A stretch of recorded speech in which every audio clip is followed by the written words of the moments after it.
A strange sound slipped through the wet, rusted bars, so faint the wind could have swallowed it whole, yet sharp enough to stop me in my tracks on that familiar road.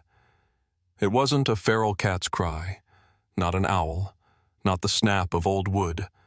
It was a whimper, trembling and broken, like the final breath of a life clawing to hold on.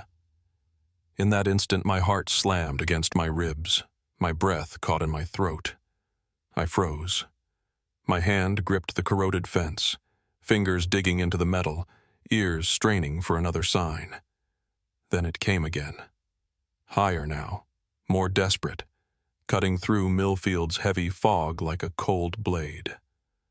The sound carved into my chest, impossible to ignore. I drew in a long breath and stepped toward the collapsed steel beams where the damp air rose, tasting of iron and rot. And then I saw it. Beneath the twisted metal lay a black and tan shape convulsing against the mud. A Doberman mother. White foam spilled from her mouth, spreading across the ground like shattered soap bubbles. Each rise of her chest looked like life slipping further away. Her coat was filthy, clotted with grime, every rib stark beneath stretched, starving skin. Old cuts and scars crossed her back like a map of battles she had never chosen to fight. But the eyes, God, those eyes. Dark and deep, wide with pain yet locked on mine, she was hurling the last of her trust straight into me. I stood there, shaking, feeling as if her convulsions had reached inside and seized my own heart. Then I saw them. 6 tiny puppies, soaked and trembling, were scrambling weakly around her belly. They pressed their heads toward her, mouths opening for milk that wasn't there, little legs shivering under the effort. One slipped in the mud, rolled, then clawed its way back up, its cloudy eyes still fixed on its mother, never knowing the flow it searched for had long run dry. The sight crushed my chest until it felt like the blood in me stopped moving. My hands shook as I pulled my phone from my pocket, but I couldn't dial yet. Because those eyes, the Doberman's eyes, held me fast. They weren't just pleading. They were giving me an order. Save them. If I can't, you must. One line echoed in my head, loud and brutal as falling steel. If I'm a minute too late, all 7 lives will vanish right here in front of me. I called Grace with a voice that shook so badly I barely recognized it. Minutes later, her pickup cut across the gravel, headlights slicing the fog like a knife. Grace Mitchell climbed down, gray hair tied back, a faded gray coat, the steady eyes of a woman who'd walked more than half a life and still kept watch at the thin line between ruin and rescue. She didn't ask what I'd seen. She simply bent, knelt into the damp ground, and reached out quick and sure. In those scuffed rubber gloves, I saw a flame Millfield had long pretended was dead. Millfield used to be West Virginia's small-town pride. Back in the 70s, when I first went to work at NASA, this place hummed. Diners open all night, big rigs moving steel like blood through the town's veins. Then the mine shut, the mills quieted, and Millfield slid toward emptiness. 100 people, maybe fewer, clung to memory more than to the present. I stayed. After my mother died, I stayed. Part of me had already rusted like those bent beams. Grace was one of the few who still had a reason to keep going. Her little clinic sat at the top of Main Street, a red brick house fixed up, its sign faded, but the light inside was never off. I used to think she was crazy, holding a dying town by herself. But when I watched her kneel by that Doberman, I understood. That kind of madness was salvation. Maybe it was saving us too. While Grace prepped the only antidote left in her cabinet, I ran to the trunk for blankets. My hands shook so badly I nearly dropped them. Out of the fog, a figure materialized. Tall, shoulders stooped, hollowed eyes, hair a ragged gray. Earl Thompson. You learn to recognize the few faces left in a place like this. He lived in an old mobile home at the edge of the woods and rarely came in. Some called him the old miner. Others whispered he'd been a K-9 handler overseas, that he'd seen things no one should remember. When his eyes met mine, I saw something I couldn't name, an old fracture running through rock. And then I noticed the plastic bag in his hand, the sharp scent of poison inside. My skin went cold. Grace looked up and asked, flat as a scalpel, "Earl, what did you feed her?" He didn't answer at once. His shoulders trembled, his fingers crushing that bag as if he wanted to grind it to dust. I moved closer, every muscle taut, throat dry. Finally, Earl let out a breath, his voice gravelly like wind through an abandoned tunnel. I put bait on the edge. Meant for the rats. I didn't expect... The confession hit the ground like falling steel. Anger rose hot in my chest. The picture of 6 little pups crawling, whining for milk that wasn't there, crashed behind my eyes, and the man before me had set the blade. I wanted to scream, to shove him away, but Grace looked at me, her gaze cold and precise, and forced me to hold still. "Anger saves no one," she said quietly. Earl crumpled to his knees. Mud stained his hands. The dark ate the edges of his face. For the first time I'd seen him since I'd known him, the soldier's bone in him trembled like a child. Not from fear, no, from the weight of guilt strangling him. Grace decided without hesitation, "Bring them all to the clinic." We lifted the Doberman, Bella, the name slipped into my head like a small prayer, and bundled her and the 6 pups onto an old blanket in the back of the truck. Earl said nothing more. He went and opened the side door like a man walking through a penance. When I set Bella down, I caught his eyes once. They were a mess of pleading and self-punishment, as if he wanted us to curse him for what he'd done, and also to forgive him for failing. Driving back, Millfield slid past the window, empty houses, cracked panes, an unmanned gas station with no light, the diner where I once took my mother, now only a sagging frame. The whole town felt as near death as Bella on the seat behind me. I thought then, maybe the town was waiting for a miracle. The bitter truth was that this miracle had begun with a sin. At the clinic, Grace flipped every neon switch. The light came on raw and white, almost painful. We lifted Bella onto the metal table. Her breathing was a thin, ragged thing. Grace primed the syringe. Her hand shook, but her eyes were steady. Earl stood in the corner, fingers woven tight, lips moving as if praying words he'd never dared say aloud.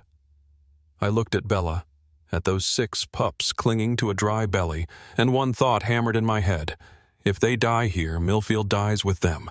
We carried Bella into the clinic and laid her on the cold metal table. The neon light poured down harsh and unforgiving, exposing every wound, every tremor left in her body. I set the 6 puppies into a cardboard box lined with an old blanket. They curled into a single black and tan knot, eyes half closed, searching blindly for warmth.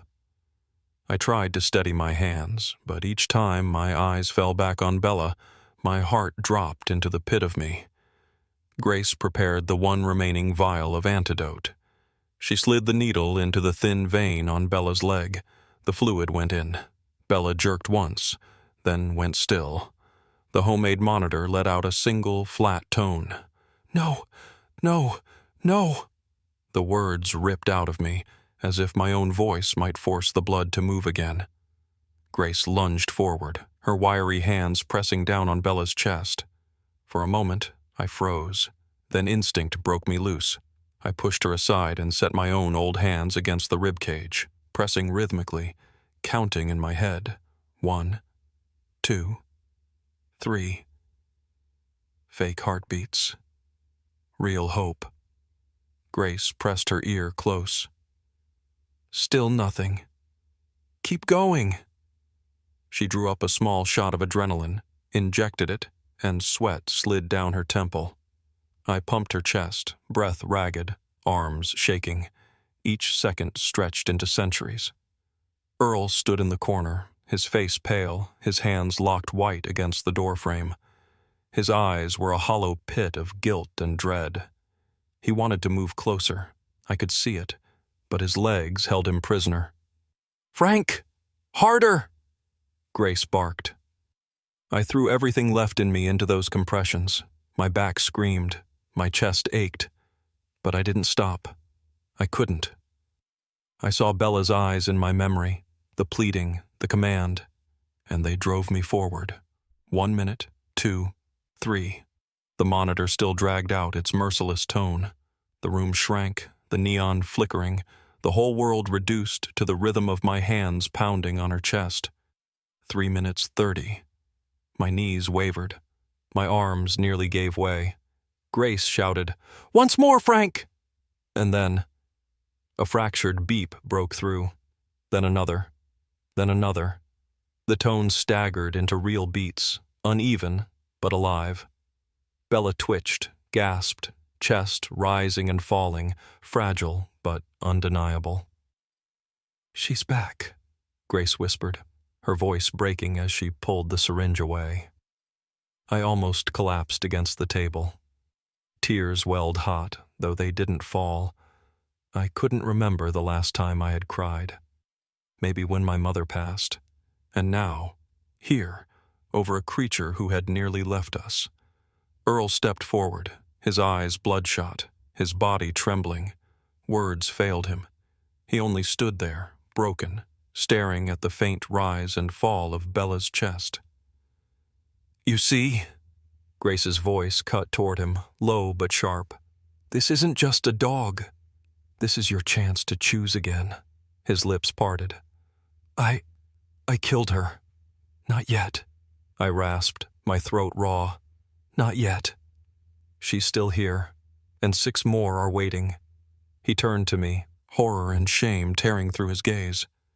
A man who had faced battlefields was now undone by his own hands. Grace slid Bella under a heating blanket and fitted a crude oxygen tube to her muzzle. The 6 pups whimpered, crawling toward her dry belly. I lifted them one by one, setting them beside her. They rooted blindly, but found only emptiness. Their thin cries filled the room, rough and desperate, and I felt my throat close. "I'll stay," Earl murmured. "I won't leave again." Grace nodded. "Good. You're going to learn how to keep something alive. From the beginning."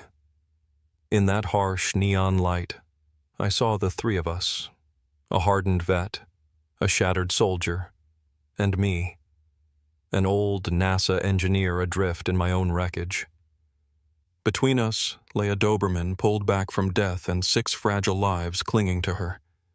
And I knew this wasn't only a fight to save them, it was a fight to save ourselves.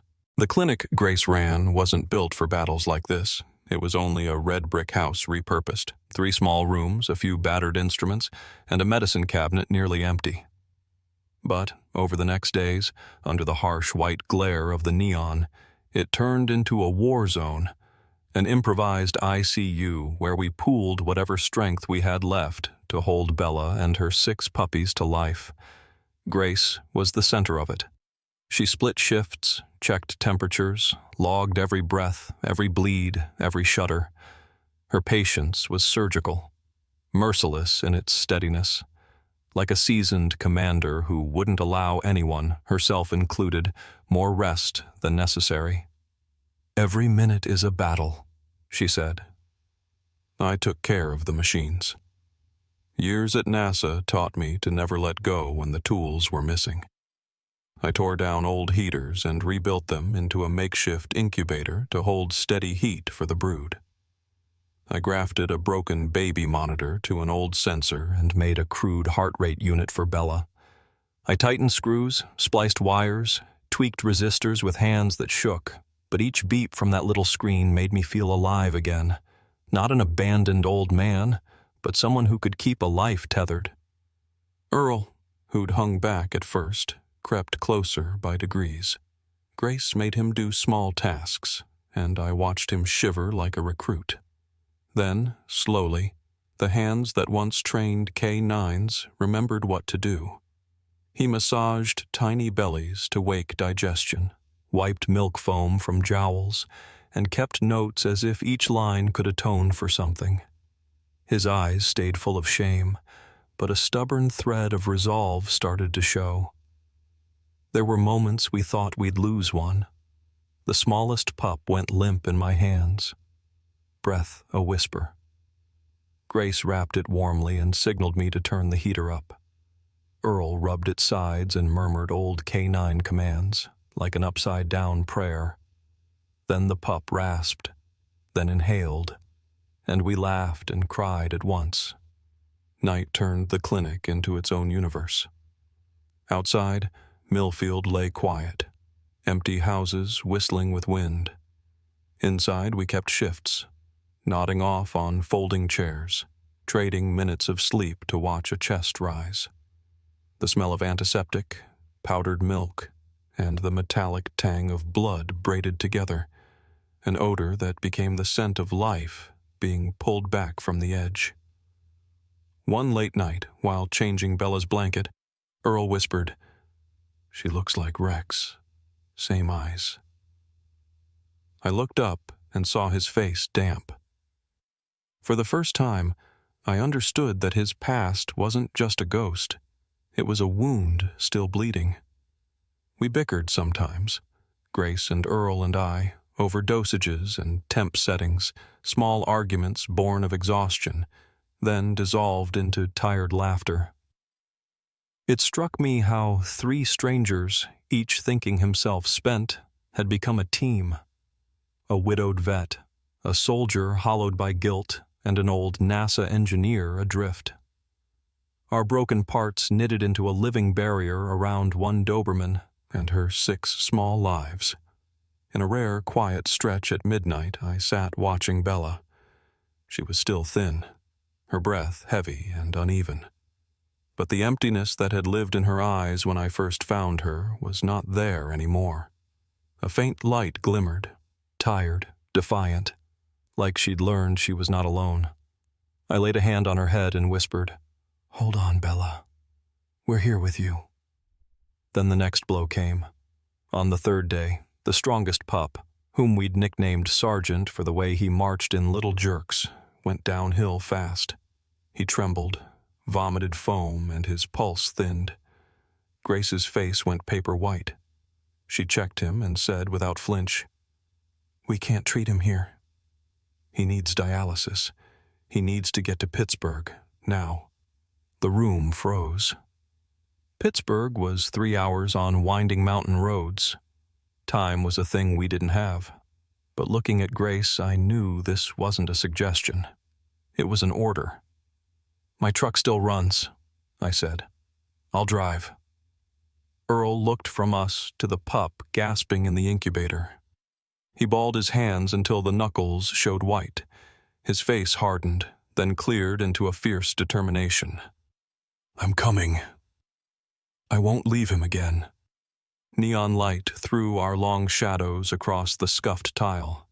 In that cut of brightness, I realized this fight had only just begun, and the hardest part was still ahead. Sergeant began to fail in the small hours of the 3rd day.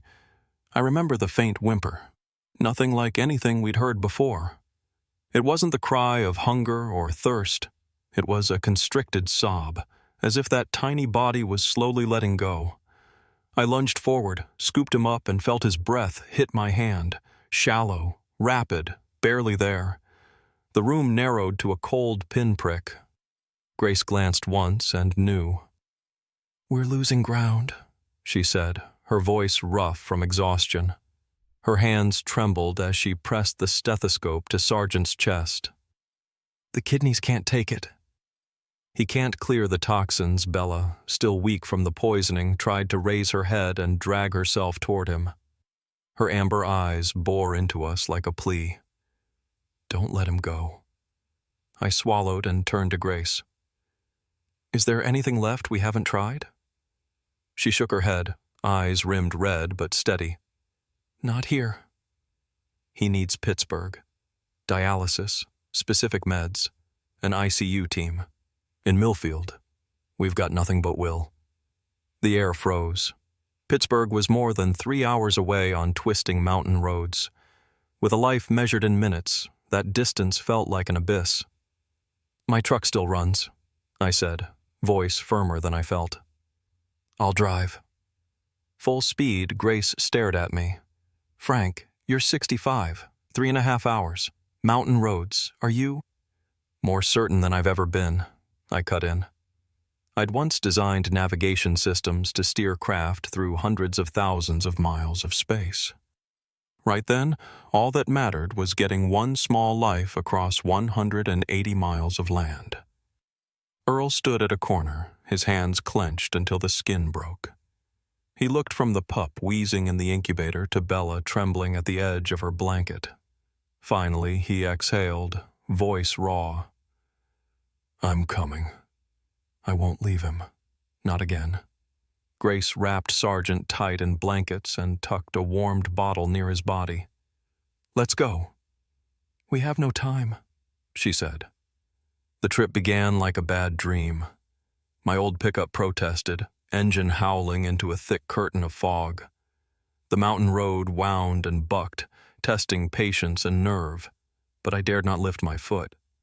Beside me, Grace held Sargent on her lap, fingers never still, checking pulse, warming, murmuring. He's dropping, she whispered, pressing a hot towel to his belly. His heart's fading, Frank. Earl sat behind, one broad hand on the back of my seat, voice choked. Faster. Please. The speedometer nudged higher. The road shook. Tires skittered as if about to tear free of the asphalt. I gripped the wheel until my knuckles shone white. Distance. Danger. None of it registered. Only one number mattered. Keep Sargent's heart beating a few more hours. Sometimes Grace spoke to the pup as if to herself. Hold on, little one. Your mother's here. Your siblings are waiting. Don't give up. Don't. Every few minutes, the patched-together monitor I'd cobbled together cried its tiny beep. When it slowed, all three of us held our breath.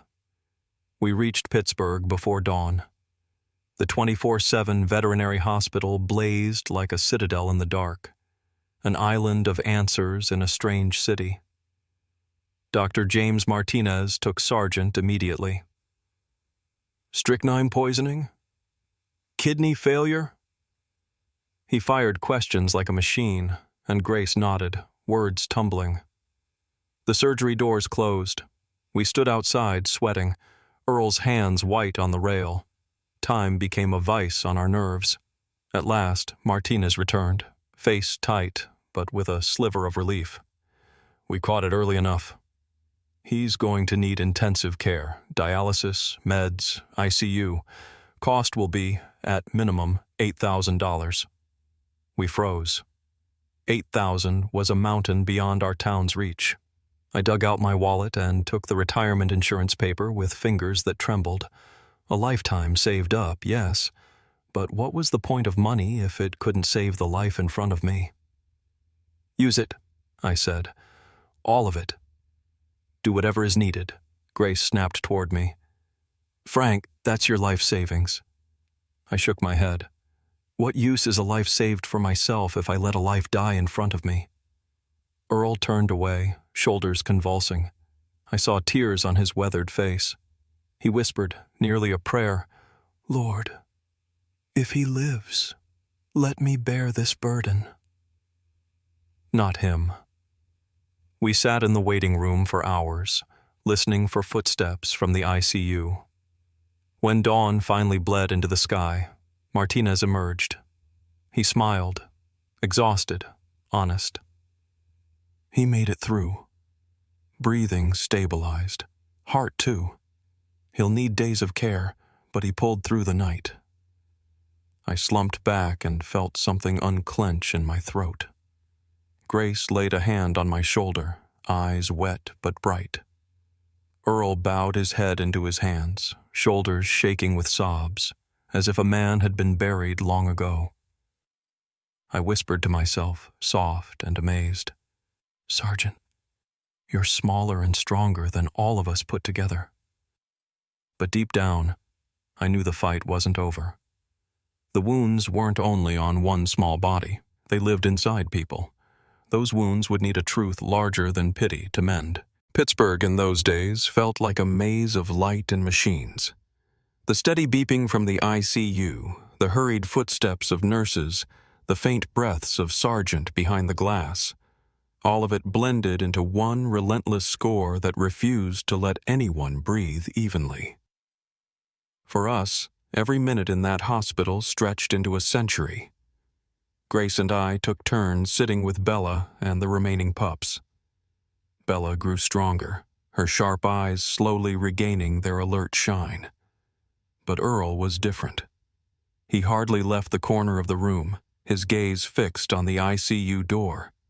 He spoke little, only murmuring prayers, fragments of Afghanistan memories breaking loose from his silence. I watched him change day by day, less hiding, more responsibility, but guilt still hung on him like a stone around his neck. One night, around 2 a.m., Grace pulled me into the hallway.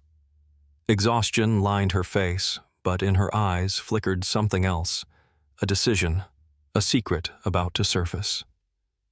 "Frank," she whispered, "I need to tell you and Earl something. Richard left me a few letters before he passed. I never had the courage to open them.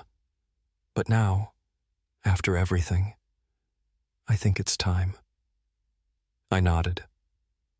In the hospital's break room, Grace's hands trembled as she opened an old yellow envelope. Richard's handwriting was still clear. "For Grace, open when you're ready." The letter silenced the room. Richard confessed that months before his death, he had secretly cared for a stray Doberman near the steel plant. He'd given her a hidden name, Bella. He wrote that one day Grace would need a reason to keep going. He believed that the dog could be a bridge, connecting her to someone else adrift in darkness. But the last lines froze us. Belle is not just any dog. She is the descendant of Rex, the K9 who died in Afghanistan with Earl. He doesn't know, but I believe one day, when he faces this truth, he will find faith again. Grace, when the time comes, tell him. Rex left behind one final gift. My heart hammered in my chest. Rex. The name landed like an iron weight in the already heavy air. Grace gripped the letter tightly. "Don't you see, Frank? This isn't a chance." Richard saw something. He set all of this in motion, so Earl would find Bella. When Grace handed the letter to Earl the next morning, I witnessed a man collapse and be reborn in the same breath. He clutched the page, hands trembling, eyes locked on the words. At Rex's name, his lips moved, but no sound came. Then he sank into a chair, head buried in his palms. "My God," he whispered. "For 20 years, I've lived like a traitor.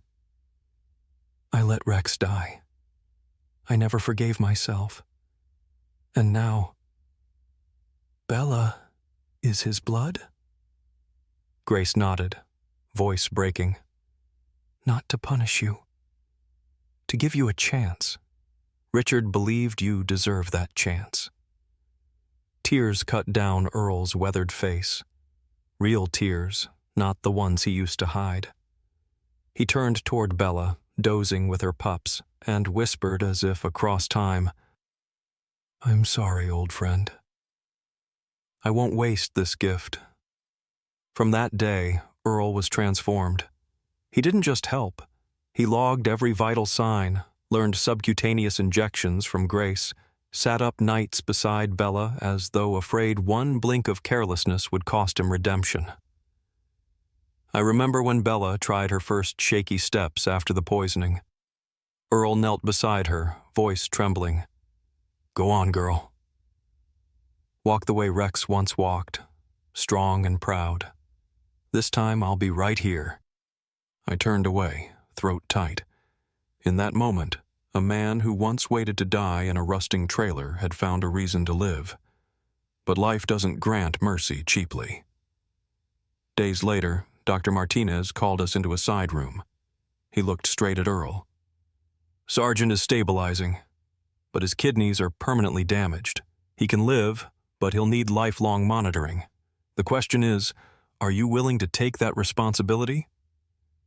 Earl didn't hesitate. "I killed him once already. I won't let him fight alone again. If he needs someone, I'll be that someone, even if it costs me the rest of my life." Martinez gave a tired smile and nodded, as if he too could see redemption taking flesh before him. That night, sitting in the hospital courtyard under Pittsburgh's fog-draped sky, a strange feeling welled up in me. We had begun with a dying cry in an abandoned steel plant. Now, in the light of a hospital, I saw 3 broken people stitching themselves together through a Doberman and her pups. Earl held Richard's letter, his eyes fixed on Bella. His voice was hoarse but steady. "Frank, Grace, I'm not the forgotten miner anymore. I belong to Bella now, and I'll live to prove Rex didn't die in vain." In that moment, I understood. Redemption isn't about erasing the past. Redemption is choosing to live every day as the answer. 6 months after that haunted night in Pittsburgh, Millfield was no longer the town drowned in fog and rusted steel. It hadn't returned to its glory days, but something had shifted deep in its bones. People called it the Bella effect. The day Bella and her pups came back was the day the whole town rose to its feet. I remember the morning clearly. Sunlight poured over cracked roads, sharp and clean. Bella walked slowly but proudly, her black and tan coat sleek again, her body still scarred but her eyes blazing like a beacon among ruins. 6 little pups tumbled around her, each with its own gait, its own nature, but all full of life. The people of Millfield came out, first to look, then to clap. Applause for a dog, something that had never happened here before. Grace stood beside me, eyes shining. She whispered, "Do you see it, Frank? This isn't just about Bella. This is about all of us." Earl walked just behind, holding the lead like a soldier returning from war. Only this time his head was high. He no longer looked away, though the lines and shadows still marked him. He walked as if he were leading the entire town back to itself. We built a small care station at Grace's old clinic. People called it Bella's Station. It wasn't a hospital. It had no modern gear, but it was a place where any abandoned life could find a chance. I used old skills to wire incubators, heaters, and makeshift monitors. Grace trained the town's youth, how to feed, how to inject, how to keep a body warm through the night. What moved me most was Earl. The man who once trembled under a gaze had become a pillar. He took Sargent as his own, carrying him everywhere, a living emblem. Folks saw him up at dawn, walking the river road, teaching the pup old K9 commands.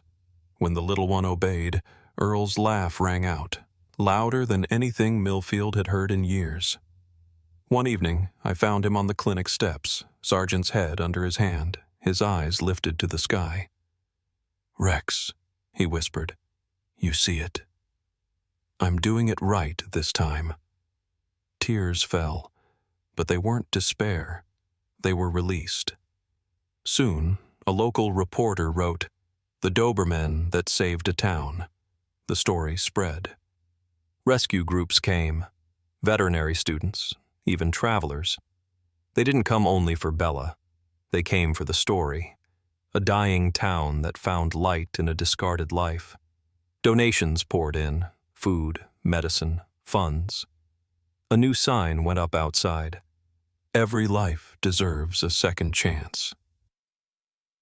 I looked at it each morning, and something heavy inside me lifted. For me, the days became a late gift. I never thought 65 would feel so full, I held the pups, now with names: Daisy, Ranger, Scout, Luna, Max, and Sergeant.